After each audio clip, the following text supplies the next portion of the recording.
Donc aujourd'hui, les deux principaux points, nouveautés infrastructure et Country Kit 2025. Je vais démarrer donc avec les nouveautés infrastructure. On se demandait un petit peu dans quel ordre on en allait faire selon si Guillaume pouvait se connecter avec nous ou pas. Finalement, il ne pourra pas être là, donc je vais démarrer et je vais passer en revue les points qu'on voulait mettre en avant avec vous aujourd'hui. Alors, ça n'est pas exhaustif hein, sur les évolutions. On ne va pas passer en revue toutes les nouveautés Civil 3D, InfraWorks, etc. On met en avant ce qui nous semble le plus intéressant. Premièrement, l'arrivée des fonds de carte ArcGIS dans les versions 2025 de AutoCAD, AutoCAD Map 3D, Civil 3D. C'est super simple à utiliser. C'est en fait une évolution, un rajout de nouveaux contenus à ce qui existait déjà, c'est-à-dire les cartes Big Maps. Il y avait déjà, vous le voyez ici, dans la capture d'écran sur le bas du menu déroulant qui a été ouvert ici, il y avait trois cartes Big Maps accessibles. Maintenant, on y a rajouté les cinq fonds de cartes Esri en plus. Donc, c'est rajouté. Euh, Ça marche exactement de la même façon. Il suffit de les activer, les désactiver à volonté en fonction du fond de plan que vous souhaitez utiliser lorsque vous travaillez avec vos DWG. Euh, Différents usages, vous aider à travailler par rapport au contexte, éventuellement présenter ce que vous êtes en train de faire en l'enrichissant d'un fond de plan. Moi, personnellement, je m'en sers aussi beaucoup pour euh, valider un calage par rapport à un système de coordonnées et des coordonnées. Je m'assure quand j'affiche un fond de carte que tout colle, que je suis bien au bon endroit. Voilà, franchement, c'est très très très simple à utiliser.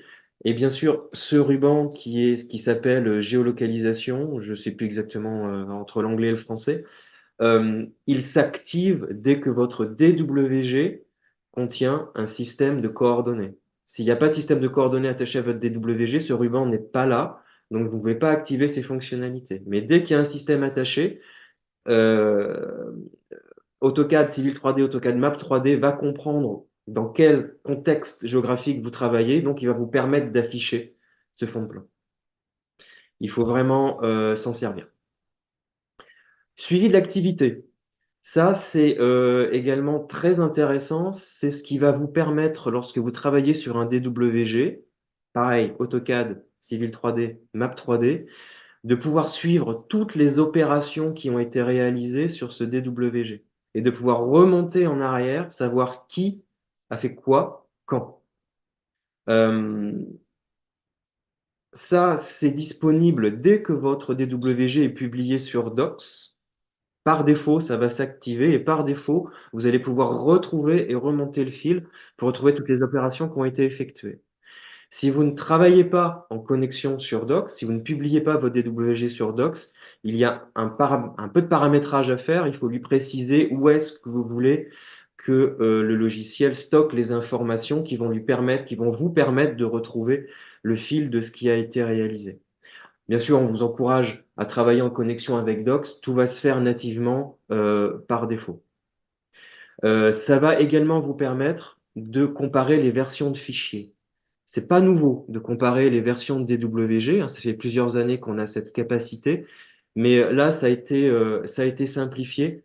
Je crois que voilà, ici, vous avez sur cette capture d'écran sur la droite, dans le ruban ici, la liste des opérations que vous pouvez remonter et vous pouvez filtrer par type d'opération, vous pouvez filtrer par collaborateur qui a travaillé sur le DWG.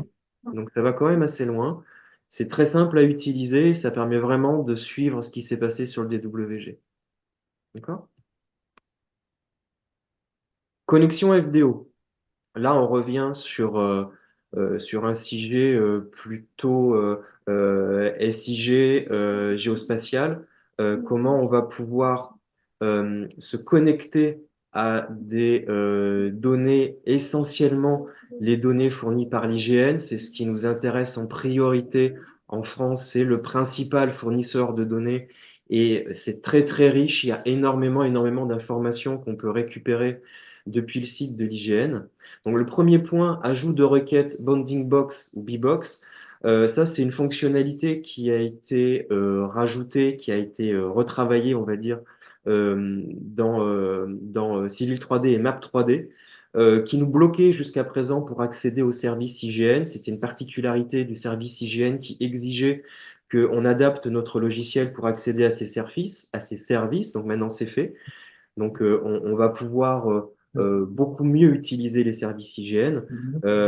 En fait, quand on écrit ici compatibilité géoplateforme IGN, c'est essentiellement parce qu'on a débloqué ce point de Bbox que maintenant on est beaucoup plus compatible avec ce qu'offre l'IGN. On a rajouté connecteur FDO GeoPackage. GeoPackage, c'est un format qui se développe. L'IGN fournit de plus en plus ces données sous ce format-là. Donc, on s'est adapté et on a rajouté ce format. On peut maintenant l'exploiter. Euh, sur cette thématique, Guillaume Berson a publié très récemment sur la chaîne YouTube une nouvelle vidéo intitulée Connexion à la plateforme IGN. Il y a l'encart ici en haut. J'y ai ajouté un lien directement vers YouTube. Le support va être partagé, donc vous pourrez utiliser ce lien pour accéder à la vidéo YouTube. Sinon, vous allez directement sur la chaîne Infrastructure France euh, et vous allez voir, c'est la dernière vidéo mise en ligne par Guillaume et il explique comment on exploite tous ces liens, comment on exploite les données IGN en utilisant l'évolution des connecteurs dans Civil 3D, dans Map 3D sur les dernières versions. Quentin est là, Quentin est connecté et je sais ô combien. euh, Ce sujet lui tient à cœur. Tu peux rajouter Olivier Ekman, hein. Olivier est là?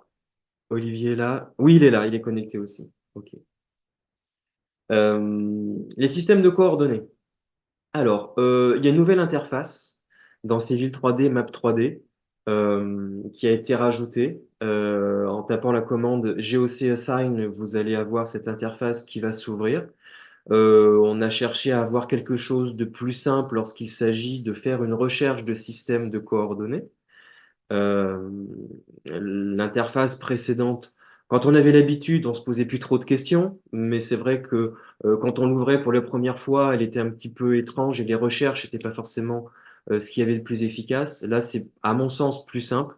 Pour les gens de pour les champs de recherche et pour la liste, le menu déroulant qui s'affiche lorsque vous faites vos recherches également. Vous avez un exemple ici avec les RGF 93 coniques conformes.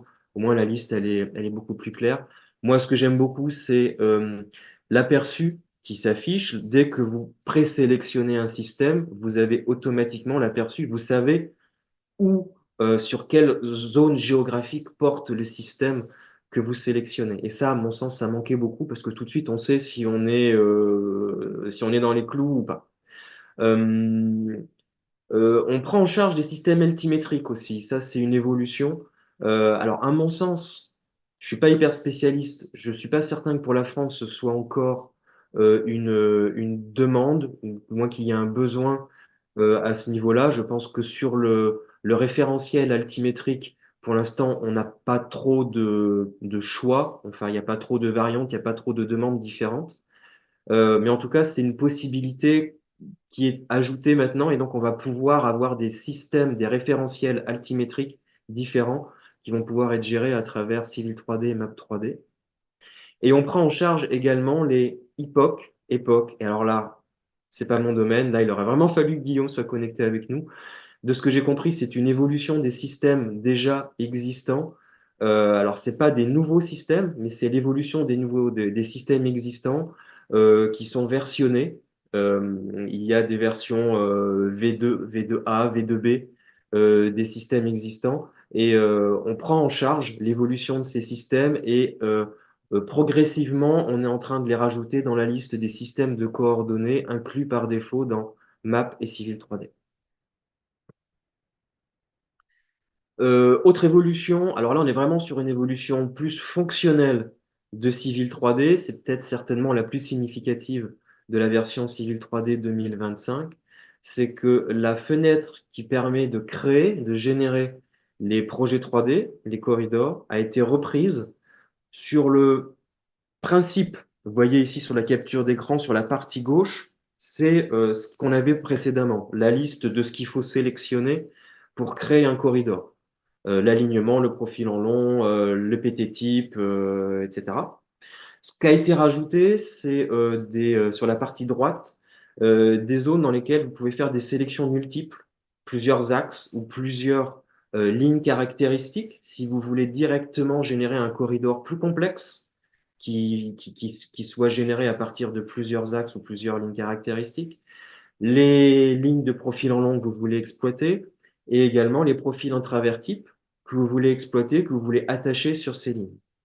Donc, on pouvait déjà le faire, hein, des corridors complexes, mais il fallait le faire par étapes. Il fallait rajouter au fur et à mesure les alignements et les lignes caractéristiques. Aujourd'hui, avec cette interface, vous pouvez directement et plus facilement créer dès le départ un corridor complexe et ça vous donne la main alors vous avez des filtres pour sélectionner les entités que vous voulez en fonction de leur nom, ou faire des sélections graphiques, etc., etc. Voilà. Donc là, ça permet d'aller plus vite et d'être plus efficace sur la création de corridors complexes. Et donc, pas forcément des infralinéaires, routes, rails qu'on défilerait, plutôt des choses orientées vers l'urbain, des parkings, des zones, des plateformes urbaines, etc., qui, elles, font intervenir de multiples, plutôt des lignes caractéristiques dans ces cas-là. Quelque chose de plus général, l'évolution de nos logiciels, tout ce qui va être basé sur AutoCAD, donc AutoCAD, Map 3D, Civil 3D, le .NET Core 8, ce qui fait que, alors, c'est pour bénéficier des avantages de ce langage. Ça veut aussi dire que certains développements qui tournent aujourd'hui sur ces outils devront également être mis à jour par rapport à ce langage. Nous, on est en train de le faire. Je pense qu'on est à peu près aligné.